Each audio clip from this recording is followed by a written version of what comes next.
Coucou les amis, cuisine facile pour tous avec vous. Aujourd'hui, j'ai avec la recette hamburger maison à 100%. Essayez-le, vous allez l'adopter.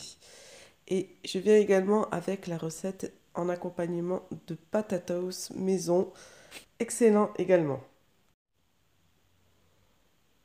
Dans un petit saladier, on met 360 ml de lait tiède. Attention, il ne faut pas qu'il soit chaud, il faut que ça soit tiède. 260 ml d'eau tiède. Une cuillère à soupe de sucre en poudre et 25 g de levure sèche. On mélange bien.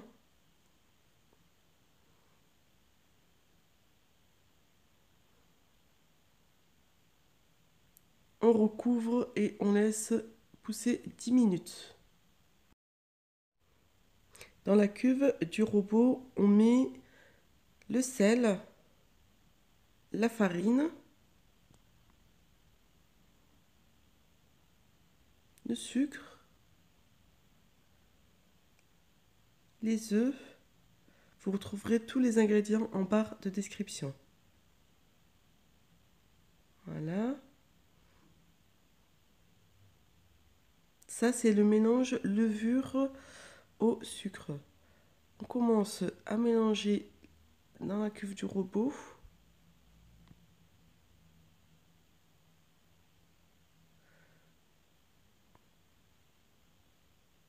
Ce qu'on va faire, c'est qu'on va ajouter le mélange lait aux levures petit à petit dans la cuve du robot.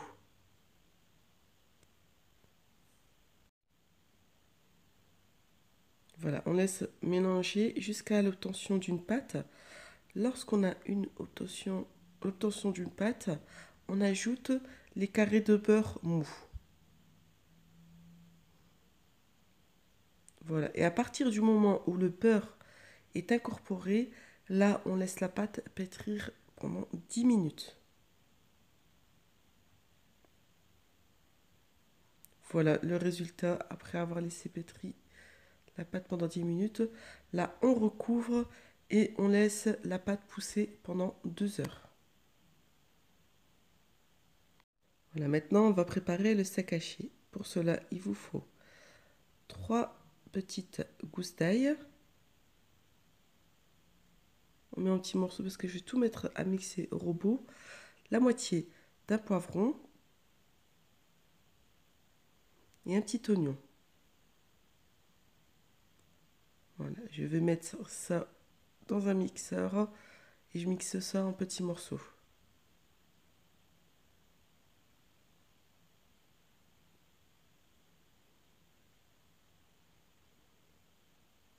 Voilà, j'ai mixé le mélange. Maintenant, j'ai utilisé 300 g de viande hachée dans lequel j'y ajoute les légumes que je viens de mixer, oignons, poivrons, ail. Là, je mets une cuillère à soupe de paprika, une cuillère à café d'herbe de Provence, 2 cuillères à soupe de chapelure et du sel. Et là, on mélange bien. Voilà. La préparation est prête. Ça, c'est une quantité pour faire 3 steaks. Ce que vous faites, c'est que vous farinez le plan de travail pour former votre steak.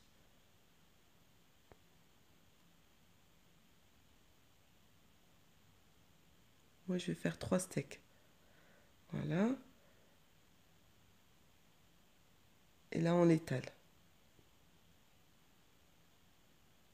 Faites attention de ne pas mettre trop de légumes à l'intérieur, sinon vous aurez du mal, ça va s'effriter au niveau de la cuisson.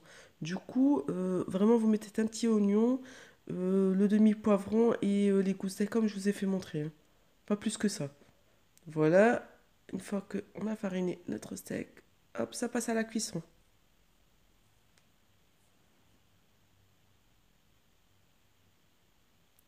Voilà, notre steak est prêt. Vous allez voir, c'est une tuerie, c'est vraiment délicieux. Voilà, et là on laisse bien s'égoutter. Maintenant, on passe à la préparation des patatas. Pour cela, vous aurez épluché et lavé au préalable des pommes de terre et surtout, vous les aurez bien séchées afin que ça ne dégorge pas d'eau pendant la cuisson. Là, on coupe les pommes de terre en quartiers. Ensuite, on va ajouter les épices. Pour cela, vous aurez besoin d'une cuillère à café d'ail en poudre, une cuillère à café de curcuma, une cuillère à café de poivre, une cuillère à café de sel, une cuillère à soupe de paprika, une cuillère à café de piment séché et une cuillère à café d'herbes de Provence. Voilà. Vous retrouverez tous les ingrédients en barre d'infos, hein. Ensuite, on ajoute une cuillère à soupe d'huile de tournesol. On mélange le tout.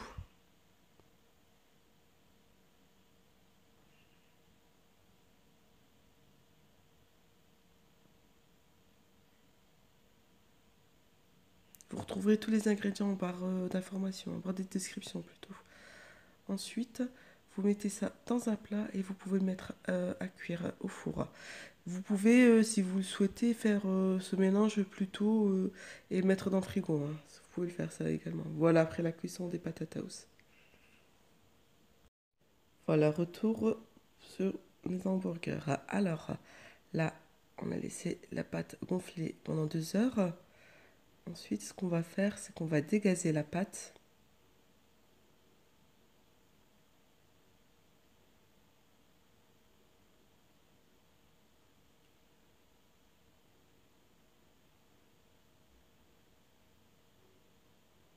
On dégaze bien la pâte.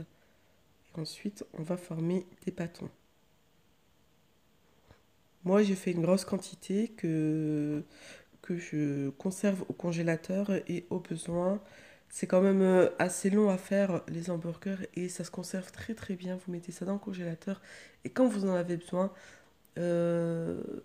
avez besoin, vous décongelez et ça se passe très très bien. Voilà.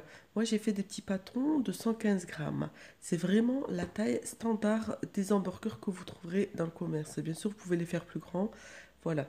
Donc, j'ai pesé mes poules et elles font chacune 115 grammes. Une fois qu'on a fini de faire nos hamburgers, on met ça sur une plaque de cuisson, tapissée d'une feuille de papier sulfurisé et on laisse pousser pendant 2 heures. Voilà. Au bout de 2 heures, ce qu'on fait, c'est qu'on prend un œuf avec du lait, on badigeonne nos hamburgers et on parsème de graines de sésame.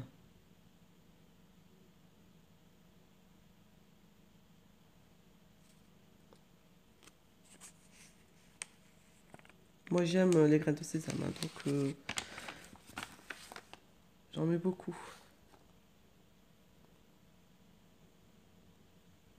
Voilà, après 15 minutes à 180 degrés Celsius, nos hamburgers sont cuits.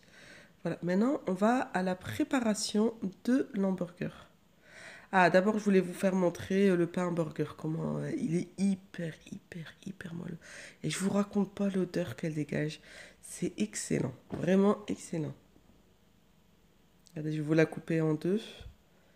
Et c'est 10 fois mieux que les hamburgers qu'on trouve au commerce avec leurs conservateurs, leurs additifs, C'est fait maison, c'est rien de tel. Vraiment, c'est excellent. Maintenant, on passe à la préparation de l'hamburger pour de ça. Pour ça, j'ai coupé l'hamburger en deux. Voilà. Là, j'ai mis de la harissa. Bien sûr, c'est facultatif. C'est pour ceux qui le souhaitent. Nous, on aime bien manger piquant à la maison. Ensuite, je mets de la mayonnaise.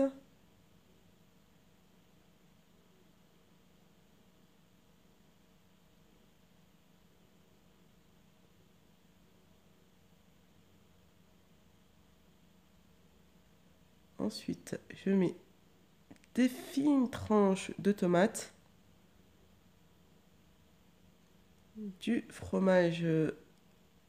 Ça, c'est de lait d'âme, hein, en tranches.